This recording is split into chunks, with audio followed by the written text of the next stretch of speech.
Something that I've controversially kind of believed as a business consultant for hairstylists over the years is we should not necessarily be so stressed out about our finances and spending a lot of money on our finances until you actually have finances to worry about.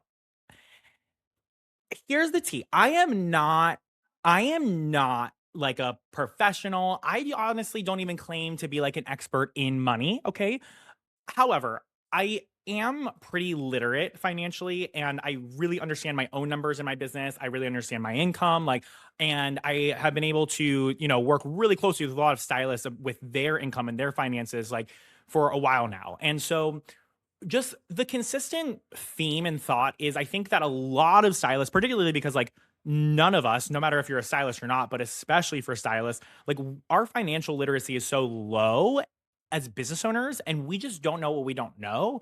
And it feels so overwhelming and we always feel like it's such a chaotic mess. And especially when the tax season comes around and it's time for us to start to get this shit together, we always create this really large sense of urgency or feel this large sense of urgency to get our shit together with this stuff. And I think that people who are making 75 to 100K or less, and I'll say mostly or less, I'm just going to tell you that I think that you should rather focus your efforts and labor and time and money on making money versus figuring out the management of your money because there's not going to be that much of a difference as far as how you're saving your money and spending your money and all that stuff because there's not as much cash to be able to be worried about.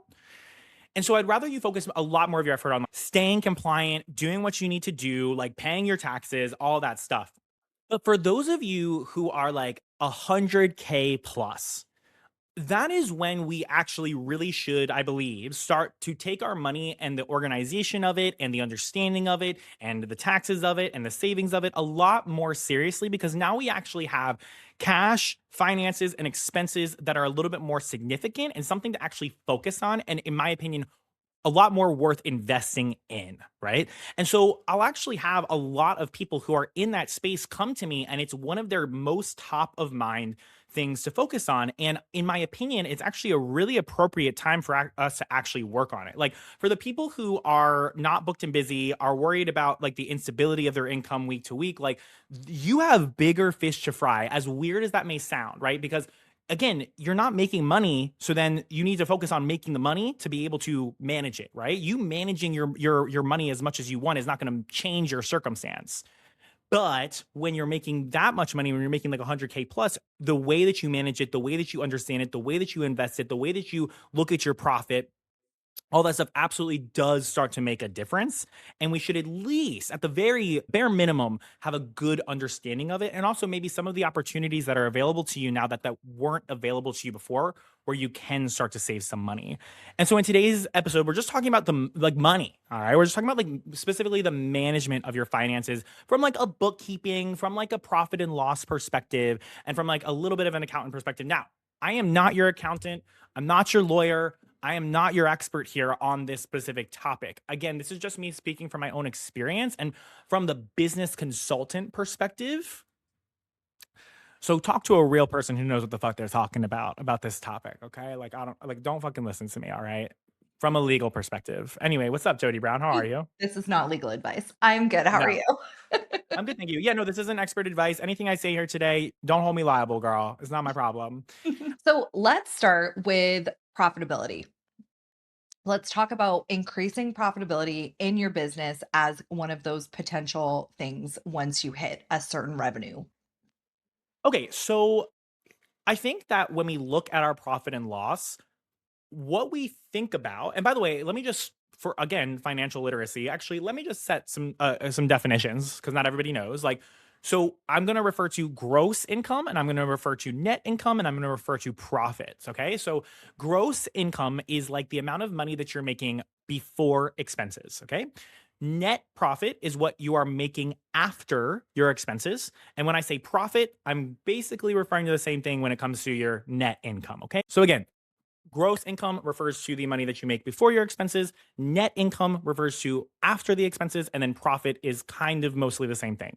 And so when we look at a P&L, like your profit and loss statement, which again, like you should have this organized, right? Like you should have like a profit and loss document. Like you should be able to easily like pull like what is my profit and loss for this past quarter or for this past year? Like, and that is the type of stuff that I'm kind of encouraging people at a revenue level of 100K plus to start to get together, like, and start to have readily available for them. When we look at a profit and loss and we're looking at like, okay, I want to increase my profit, I want to increase my net income, like the money that you're actually taking home after your expenses, we normally look at decreasing our expenses. That's like, where can we save money? Okay. At your revenue level, I don't believe that that's always the best place for us to look at, because oftentimes a lot of that stuff that you're spending money on is technically necessary to have gotten you to where you are now, right? Like you're investing in the business, and that's probably what has made you the money thus far, right? And honestly, I look at my P&L all the time. I'm a freak about looking at my P&L. And honestly, I look at a lot of my expenses and I really try really hard. And I'm just like, there's just not much I can reduce or remove unless something magically approaches or I have a really opportune situation. Like for example, like software is one of my biggest expenses, and recently like I'm creating my own software, and so I'm able to really like lower my expense when it comes to that, right? But that's like a really unique circumstance. That type of thing doesn't really come to us often, you know?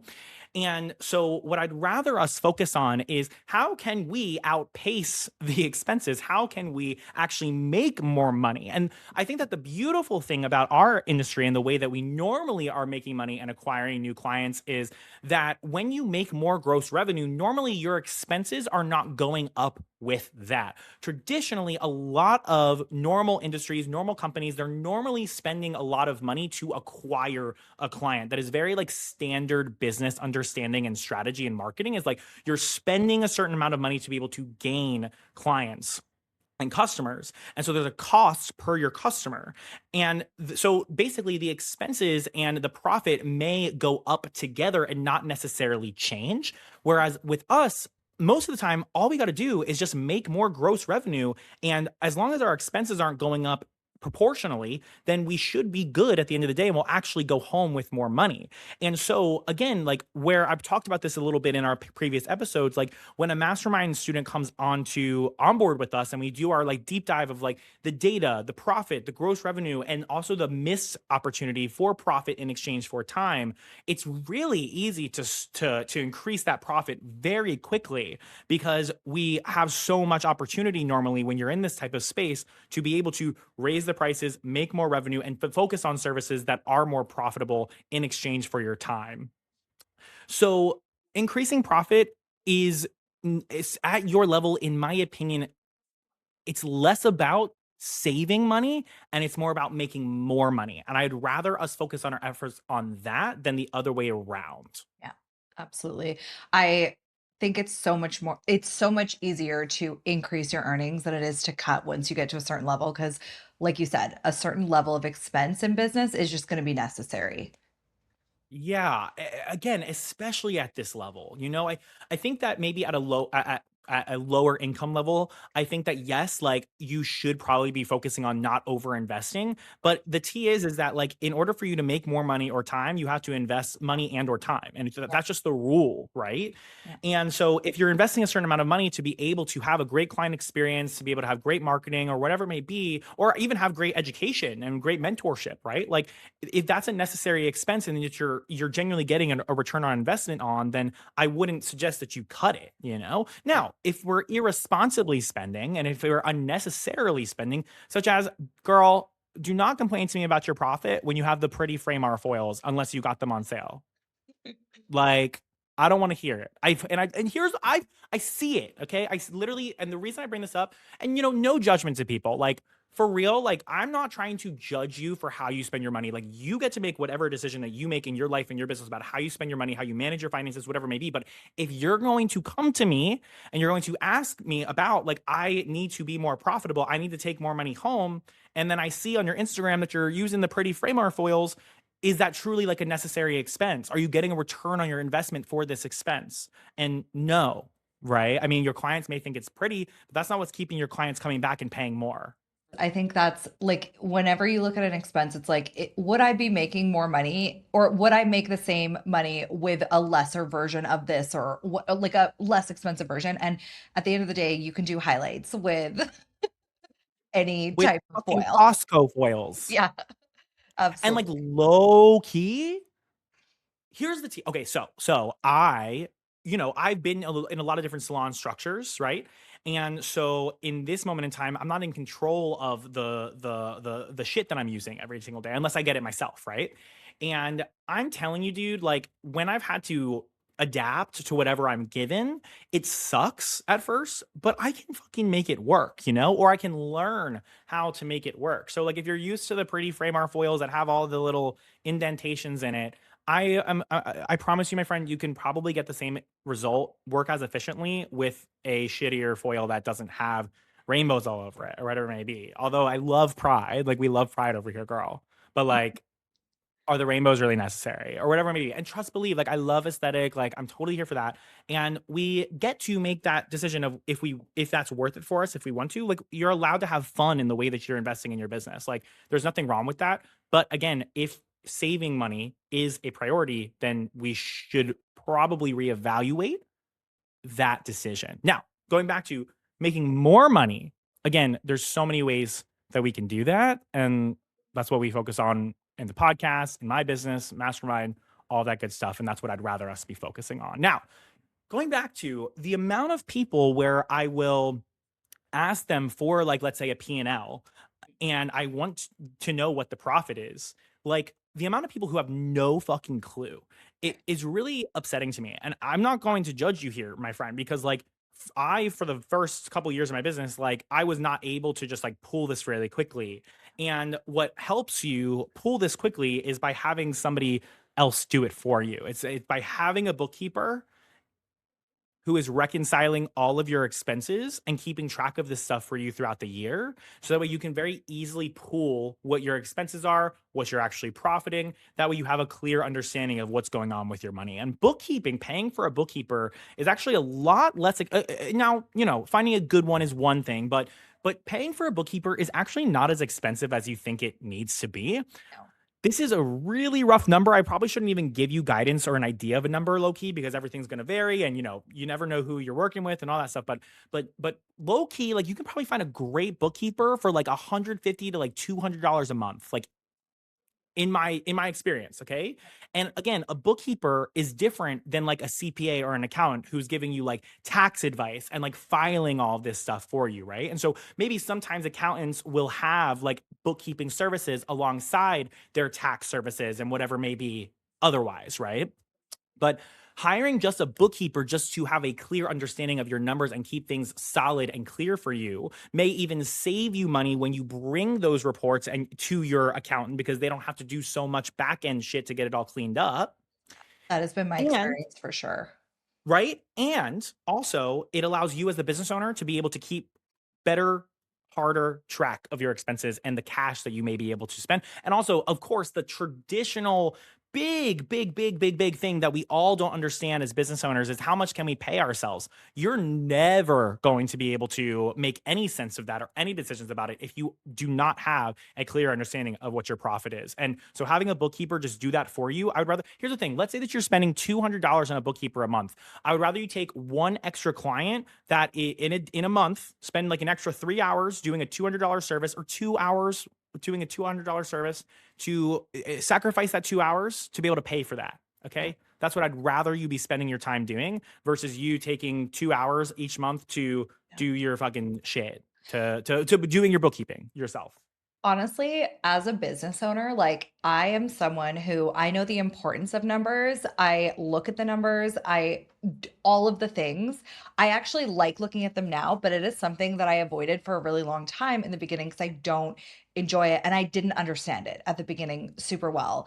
And hiring a bookkeeper honestly feels like self-care to me. Like it's like financial wellness in a way. And I think that, just having that like knowledge and having that security that like someone is looking after this and I can look at the reports whenever I want to and I can it honestly was it's such a supportive feeling for those of us who maybe don't quite like love it as much, you know what I mean? Absolutely. And again, like you've earned it at this point. And it's kind of like, I would say it's almost irresponsible for you to not at least have like the organization and understanding and Yeah. having like a expert or somebody else doing it for you to Yeah. consolidate it all for you. It's almost irresponsible at a certain point. Again, once you're making like the 75 to 100K plus, like Right. at that point, there's so much money going in and out of the business. And it's so easy for you to like mix up where that's going in and where that's going out. Like just have somebody else do it for you. The small expense for a good bookkeeper is absolutely worth it. Now, there's other packages that you'll have where like you have the CPA and the CPA does the bookkeeping for you and that gets a little bit more expensive, but that's like year-round like CPA tax stuff and like advice and like all that stuff. So there's all that shit and even financial advisement like it is Yeah. all so separate and so nuanced and a lot of people don't understand that. And that's just like one thing I want to make really clear here, y'all. Like there's bookkeeping, there is an accountant, and then there's like a financial advisor. And a lot of the time, it's really rare to get all three in one person. Like normally, like you have one person doing each, or like one service doing two of them, but normally not all three. And people expect a lot out of their accountant when in reality, like an accountant's job maybe, or what they're promising up front may be very different than what you actually need. And so it took me years to understand this. And what we did in our mastermind program and what we've done in a modern stylist movement too is we bring like experts and CPAs that like I trust, like Michelle Cook, to like come in and break down these differences and like tell you like who's the best fit for this circumstance and like how much should you be investing, who is a good accountant and who's not a good accountant or bookkeeper or whatever it may be. And it's been really, really helpful. And I know that I've learned so much myself, and it's been really great to empower people with this knowledge because normally you don't have it. And I don't want you to feel ashamed for not having it or feel like it's so foreign because every single time I think that I fully get it, Michelle's like, "No, girl, like you got it wrong." And I'm like, "Oh, okay." Well, and there's Well, and always more to understand and learn. absolutely. I think it's a very empowering feeling. Like if you're someone who, especially if you're someone who naturally tends to avoid it, like it absolutely is one of the things that I think is the most like empowering knowledge is just understanding your money and being able to make decisions from a place of like knowledge and from a place of like wisdom versus reactivity. Yeah, knowledge destroys fear, right? And like facing it is also such a huge thing with money because money can be so scary to face, or maybe you don't have as much profit as you wish that you would have. And so like looking at it can feel like really icky or scary or not fun. And I'm telling you, just like having being able to just pull it very easily first off takes so much friction out of out of the scary, process of doing it, but then also actually being able to look at it and face it, it becomes so much less scary because then you get to make decisions because of it. You can't make any strong decisions or pull out anything out if you don't have the understanding of it first, right? So understanding the numbers, having it all clean and organized for you, I think is very important, a well worth it investment, and something that we should be prioritizing when we get to a point where we're grossing that much income. And so now that you have this knowledge, what will end up happening is like if you talk to an expert, if you talk to an accountant, or maybe even if you just talk to me, like I've had mastermind people come to me and I'm like noticing like, hey, like you're making this much in profit. Like, you can elect as an S Corp now, probably. Again, this is not official advice. I'm always like, double check this with your accountant. Like they're gonna actually know the real tea. But like I've been able to like save people a lot of money in taxes indirectly by being like, hey, dude, you could probably elect as an S Corp, and people are able to save like thousands of dollars in taxes because of making this much revenue. And again, this is where it's like at this revenue level there is much more opportunity for you to actually start to use your money in different ways and do tax things in different ways that actually do make a difference. Normally under this cash level, like under 75K, like normally there's not much you can do, and electing as an S corp is not going to it's not going to be possible for you, honestly. Like it'll actually cost you more money than otherwise. So again, like there's more opportunities that you just don't understand if you don't have a good grasp on your numbers. And once you hit this point, that's when it starts to become more relevant. And again, I just want to be very clear. I am not an expert here. I'm just speaking from my own experience. And so you want to run all of this by a real professional who knows what the fuck they're talking about. But hopefully this was some sort of enlightening to you, my friend. But money sucks. Money's not something that's fun. It's always going to be scary and it's always confusing and crazy. And so don't feel a lot of shame for not fully understanding it or not being able to have a grasp and handle on it yourself. Again, hire an expert to help you figure it out, And that's exactly what I've done. And I have zero regrets. And I pay a whole lot of motherfucking money. Trust, believe. And it is like it's like the investment I would never give up. I'll pay the amount that I am told to pay.